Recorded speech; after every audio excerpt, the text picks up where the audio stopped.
పవన్ కళ్యాణ్కు చెప్పకుండానే, ముందస్తు సమాచారం ఇవ్వకుండానే ఎన్నికల వ్యూహకర్త ప్రశాంత్ కిషోర్‌తో చంద్రబాబు మంతనాలు జరిపారు.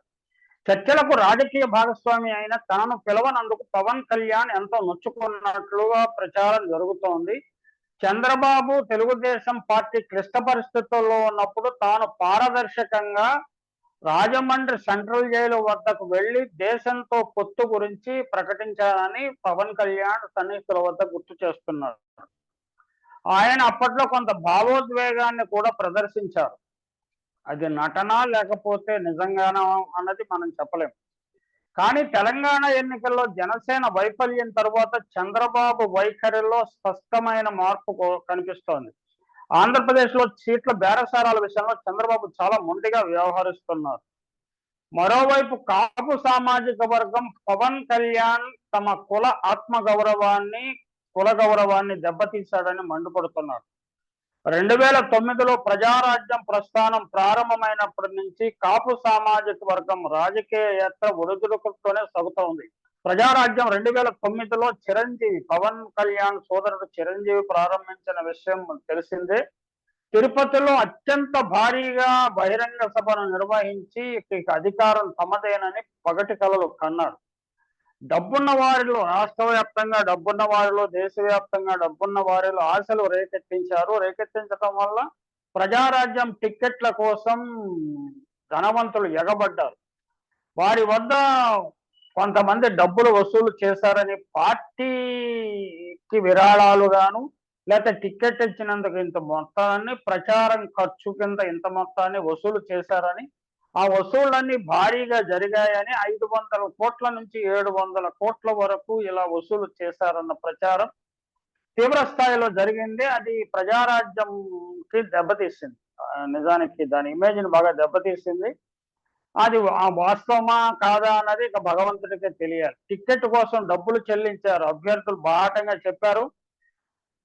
అయితే 18% ఓట్లు సంపాదించి 18 సీట్లు కూడా సంపాదించుకోగలిగింది. తెలంగాణలో 1, 2 సీట్లు సంపాదిస్తే ఆంధ్ర ప్రాంతంలో, విభజిత ఆంధ్ర ప్రాంతంలో నిజానికి 16 సీట్లు పైగా సంపాదించింది. పార్టీ ఓడిపోవడంతో డబ్బు కోసం అభ్యర్థులు తిరుగుబాటు చేస్తారని రాజకీయ అనుభవం లేని చిరంజీవి భయపడ్డారు. భయపడటం అందుకనే చిరంజీవి ఎన్నికల ఫలితాలు పూర్తిగా రాకుండానే కాంగ్రెస్‌తో బేరసారాలు చేశాడు. ఫలితాలు రాకుండానే బేరసారాలు మొదలుపెట్టాడన్న సమాచారం కూడా పబ్లిక్‌లోకి లీక్ అవ్వటం వల్ల చిరంజీవి ఇమేజ్‌ని బాగా డ్యామేజ్ చేసింది. ఆయన ఆ ప్రచారం నిజమేనన్నట్టు రాజ్యసభ సభ్యుడయ్యారు, కేంద్ర మంత్రి అయ్యారు. అప్పట్లో ఆంధ్రప్రదేశ్ విభజించే సమయంలో కీలక పాత్ర వహించకుండా కేవలం సినిమా నటులుగా నటనను ప్రదర్శించాడు తప్ప నిజానికి ఆయన మనస్ఫూర్తిగా రాష్ట్ర విభజనను అడ్డగించినట్టు కనిపించలేదు. అప్పటితో ఆయన కథ ముగిసింది. ఇవన్నీ చూసిన పవన్ కళ్యాణ్ ఆశపడ్డాడు. తాను కూడా రాజకీయాలలో ప్రవేశిస్తే ఒంటరిగా, అంటే తన అన్న చేతగాని తనమని, లేకపోతే అన్న ఎక్కడ విఫలమయ్యాడో అక్కడ తాను సక్సెస్ కావచ్చునన్న భావనతోటి ఆయన కొత్త వ్యూహంతో ముందుకు వచ్చాడు.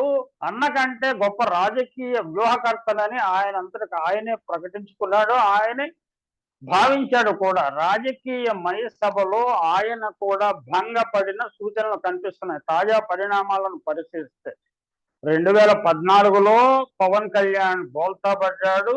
అంతకంటే ముందు ఆయన అన్నగారు బోల్తా పడ్డాడు 2009లో. 2014లో ఎన్నికల్లో పోటీ చేయకుండా, అనుకూల వాతావరణం ఉన్నప్పుడు పోటీ చేయకుండా భయపడ్డాడు. భయపడటం వల్ల పవన్ కళ్యాణ్ రాజకీయ అవకాశాలను కోల్పోయాడు. అలాగే తన రాజకీయ ప్రస్థానాన్ని కొనసాగించడానికి చిరంజీవి కూడా వెనుకంజ వేశాడు. అది ఆయనకు తీవ్రమైన నష్టాన్ని కలిగించింది. 2014లో పవన్ కళ్యాణ్ పోటీ చేసినప్పుడు పోటీ చేయలేదు. 2019లో చంద్రబాబుతో కలిసి కొన్ని సీట్లు తీసుకొని గెలిచే అవకాశం ఉన్నప్పటికీ పోటీ చేయాల్సిన సమయంలో ఇండిపెండెంట్ గా పోటీ చేశాడు. అది కూడా చంద్రబాబు వ్యూహమే.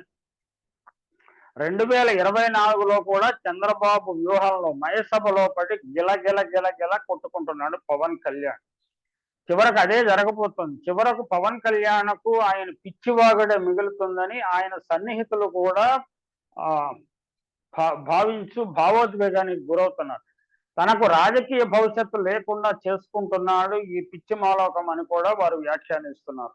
తన సామాజిక వర్గం ఆత్మగౌరవాన్ని తన రాజకీయ యాత్రలో దెబ్బతీశాడన్న ఆగ్రహం వారిలో గూడు కట్టుకుపోయి ఉంది. చివరకు ఎన్నికల చరిత్ర పవన్ కళ్యాణ్ రాజకీయ ఆశలు ఎన్నికల చరిత్ర ఏ విధంగా ముగుస్తుందో చూడాలి.